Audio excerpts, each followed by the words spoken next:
सभी को नमस्कार, सुप्रभात। आप सभी को रुटुला त्यौहार की हार्दिक शुभकामनाएं। जैसा कि कल के वीडियो में हमने चर्चा भी की थी कि आज रुटुला त्यौहार है। आप देख सकते हैं क्यों मनाया जाता है, किस लिए मनाया जाता है। साथियों, आप सभी का रुटुला त्यौहार की इस पावन बेला पर मनखी की कलम यूट्यूब चैनल पर हार्दिक स्वागत, अभिनंदन है। साथियों, मैं हरीश खंडवाल मनखी एक और ऐसी संस्कृति जो हमारे पहाड़ की है, जो अब विलुप्त हो गई है, विलुप्त होने की कगार पे शायद ही कहीं अब देखने को मिलती है।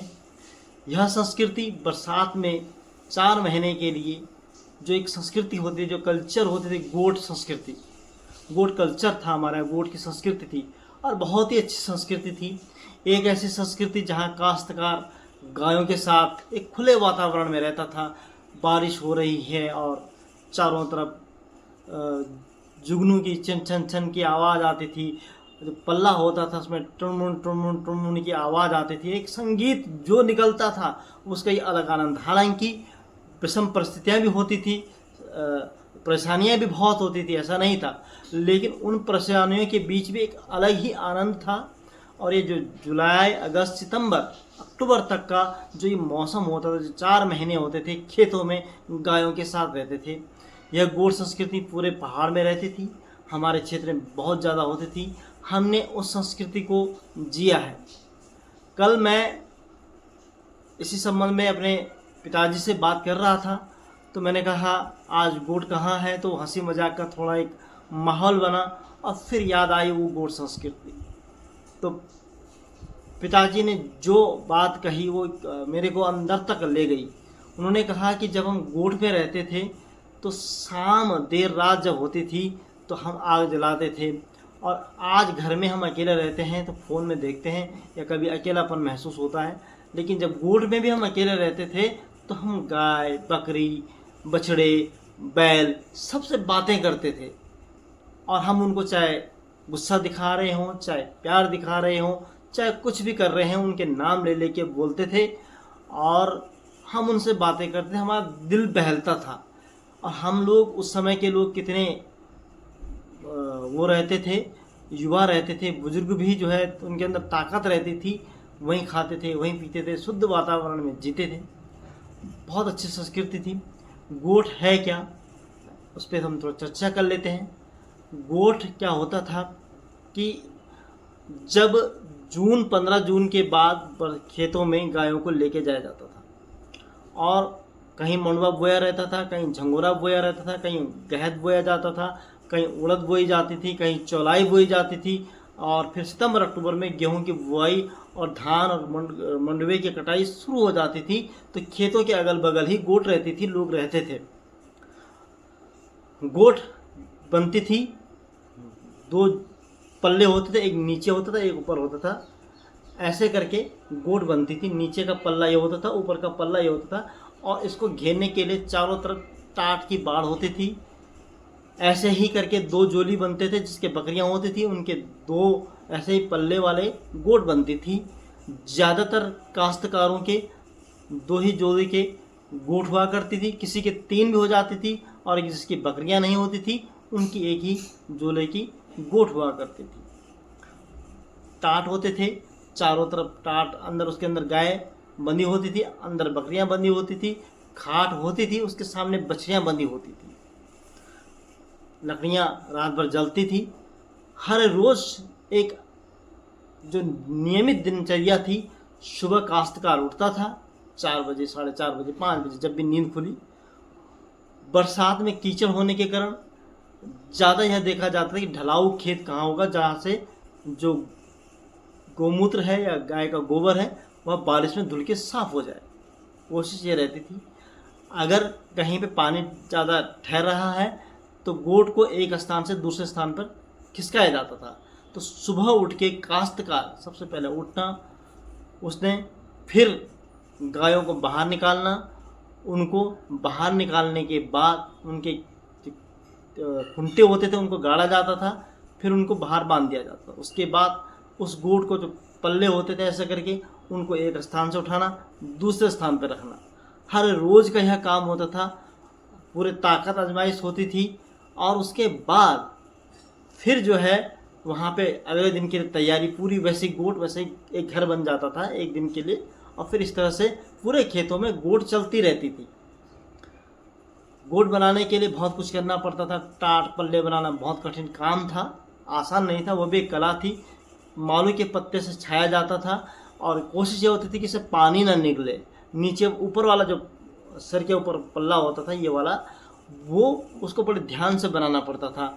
उसको बनाने के लिए मजबूत होता था, नीचे का थोड़ा कमज़ोर भी हो लेकिन ऊपर वाला मजबूत चाहिए था। और ध्यान रखना पड़ता कि आंधी तूफान में न उड़े, इसलिए उस पर रस्सी से बांध दिया जाता था नीचे वाले पल्ले को। ऊपर से साइड में डंडे गाड़े जाते थे, जिसको टटकिल भी कहते हैं, हमारे क्षेत्र में टटकिल कहते हैं। हो सकता है अलग अलग क्षेत्रों में अलग अलग चीज़ें बोलते होंगे, ये मैं नहीं कह सकता, लेकिन हमारे क्षेत्र में जो कहते थे मैं उस ज्ञान के आधार पर, मैं उसके जो मैंने अनुभव किया है उसके आधार पर मैं ये बात कह रहा हूँ। हो सकता है दूसरी तरफ पूरे पहले क्या होता था कि इस समय बरसात में जहाँ खेतों में देखो वहाँ गोट ही गोट नज़र आती थी, हर जगह गोट।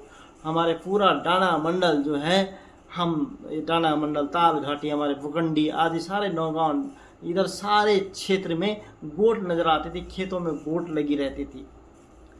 और लोग जो थे बड़े उत्साहित रहते थे। हम बच्चे जब बारिश होती थी तो जिद किया करते थे कि हमने भी गोट में सोने जाना है, क्योंकि जो रात को बारिश की जो बूंदें पल्ले के ऊपर गिरती थी और जो उसका संगीत निकलता था उसका एक अलग ही आनंद था।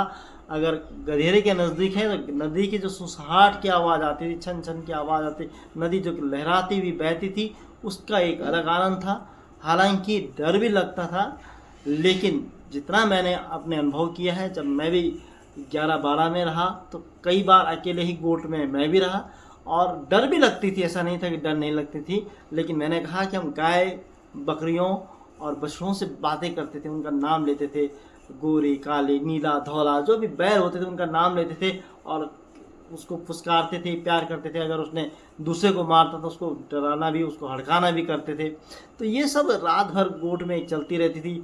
कई बार जो है पल्ला जो है टपकने लग जाता था, उसके ऊपर फिर प्लास्टिक बिछाना, लकड़ी जलाना, रात को जो चूल्हा होता था अगेठू बोलते थे, अगेठू जगाना भी एक बड़ी कला होती थी।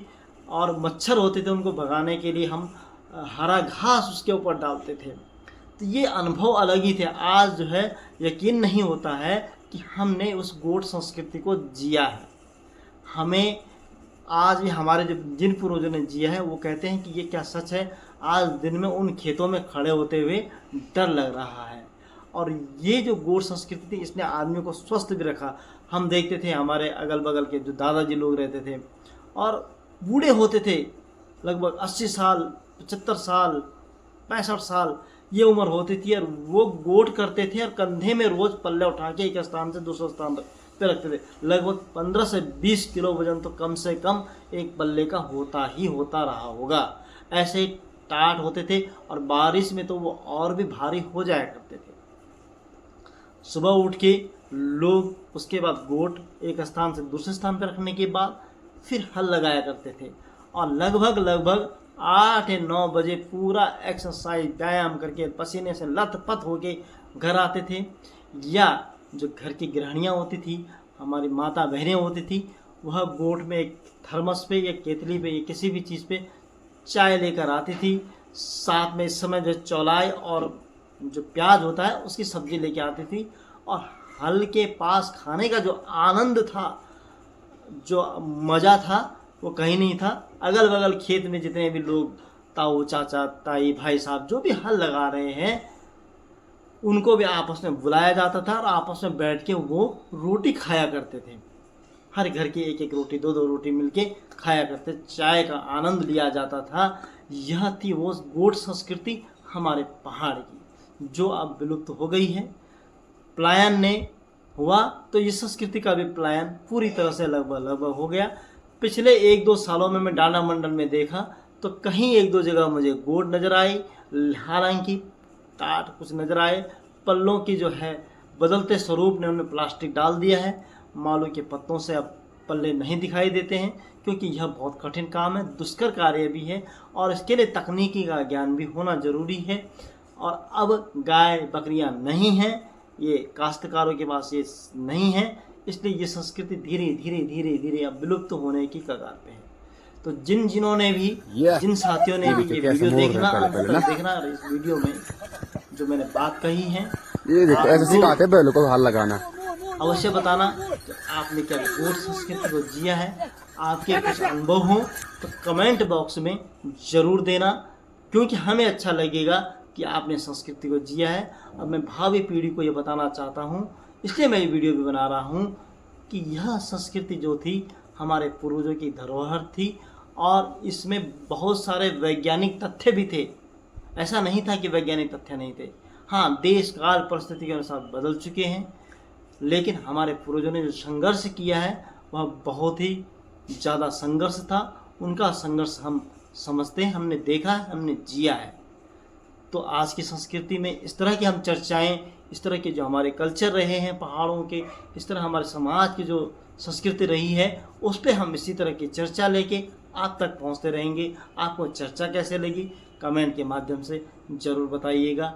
हम कुछ इस तरह के फ़ोटोज़ आपको इस वीडियो में उपलब्ध कराने की भी कोशिश करेंगे। फिर मिलते हैं कल, तब तक के लिए धन्यवाद, आभार।